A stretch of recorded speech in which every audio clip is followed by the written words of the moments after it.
আপনি বাড়ির পাইনি না মানে আমি দেখতাম। আমি চলেন কাঠ ধরে বয়ে দিচ্ছেন আপনারা, কাঠ ধরে বয়ে দিচ্ছেন। তিনি কি কারণে অ্যারেস্ট করতেছেন না? আমার জামাইরে মাইরে ফেলছে, আমার জামাইয়ের উপরে দাও দিয়ে কুপাইছে। তিনি চলেন দেখো। আরে কি কারণে আপনারা গেছেনই না? আপনারা আমার কি বুঝাইতেছেন? আপনারা গেছেনই না? তাহলে আপনি ওখানে চলেন। আপনারা কইছে আপনি চলেন, যদি অ্যারেস্ট করার ইচ্ছা থাকে আপনি চলেন। চলেন আপনি। আপনি গেছেনই না, আপনি আমারে বুঝাই চাইছেন মেলা ঘর আমি চালাই। আপনার অধীনে না ধীরে ধীরে মাফিয়ারা টাকা দিয়ে না, যে কারণে আপনি মাফিয়ারা অ্যারেস্ট করাইতেছেন না। রুদ্র বিল্ডিং এ এত বড় ঘটনা হয়েছে, আপনি অ্যারেস্ট করাইছেন না। আপনার অবধি আমি ফোন করছি, আপনারা কি কাঠ ধরে আপনারা অ্যারেস্ট করেন না? কাঠ ধরে অ্যারেস্ট করেন না আপনারা? চলেন আপনারা, চলেন চলেন আপনারা। আপনারা ডিউটি কি? আপনারা ডিউটি কি? আপনার ডিউটি আছে তো? নাই আপনারা ডিউটি আছে তো?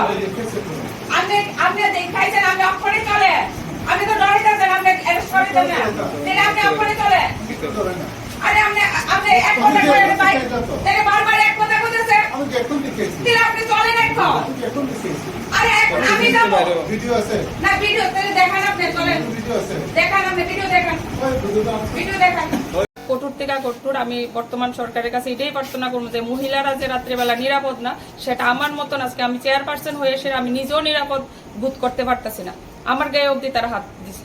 আপনি এখন বিষয় নিয়ে উপর লেভেলে বা আপনার সিএম বা মানে অন্যান্য পদাধিকারী যারা আছে মিনিস্টার লেভেলে আপনি কি এই বিষয়টা জানাইছেন? হ্যাঁ, আমি সবাইকে জানাইছি। কাকে কাকে জানাইছেন আমি আপনি? সিএম রে জানাইছি, কিশোর বর্মন আমাদের এমএলএ নরসর বিধানসভা কিশোর বর্মন রে জানাইছি, রাজীব ভট্টাচার্য জানাইছি, আমি সবাই জানাইছি। তার পদক্ষেপ কি ছিল? তারা এখন